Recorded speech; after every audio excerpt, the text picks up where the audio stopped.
Now it's time to lock the topic with a key. Come sit the tea with me. I am so super excited because we're finally getting Firefly wedding, aka Hotaruyome, which I'm so super stoked for. As you see right now from news and proof from last night, it's going to be premiering throughout October 2026. And I'm so super excited because this is one I've pretty much been reading about up until like volume 1 and 2. And as you can see, like from the visual effects and beautiful. So it does have a little bit of a graphic scenes that are not intended for kids though. I really want to do this review because Shojo and Josei demographics need to be revered a lot more better. And we need to be talking about the discussion about how pretty much they need to be holding up to the standard of the big three and Shonen, and also Seinen demographics too, also for boys and men. And also, as you see from the story in the tale, she's pretty much the main character. Sadako is pretty much captured by this brigade of men who are willing to take advantage of her due to her sickness and also her royal lineage, and also being swept away by this elusive assassin who's also a little bit crazy though. And throughout the long run, throughout the series and our manga itself, which I highly recommend you read, you get to see some of them the relationship pretty much blossom and bloom towards like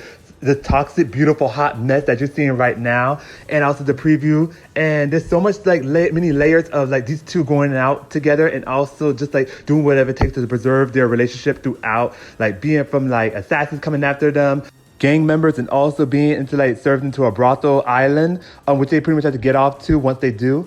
And absolutely, like the visuals and the settings are pretty much blowing me away because of how much Firefly Wedding has to offer. I'm so glad that we're getting an anime adaptation because once this becomes successful in Japan, I know the perfect people who could be able to do the voice acting in the USA English dubs to be able to just like make the characters feel so alive and immersed. And I have a good list of who should be able to be the two main cast. So super stoked and excited, and absolutely spectacular, like awesome shoujo anime that we're gonna get to adaptation to. And I hope that in many videos I can be able to just like cover much more shoujo and josei content. And let's go on the comment section down below. What's your favorite shoujo and josei and manga demographic? Let's blast off.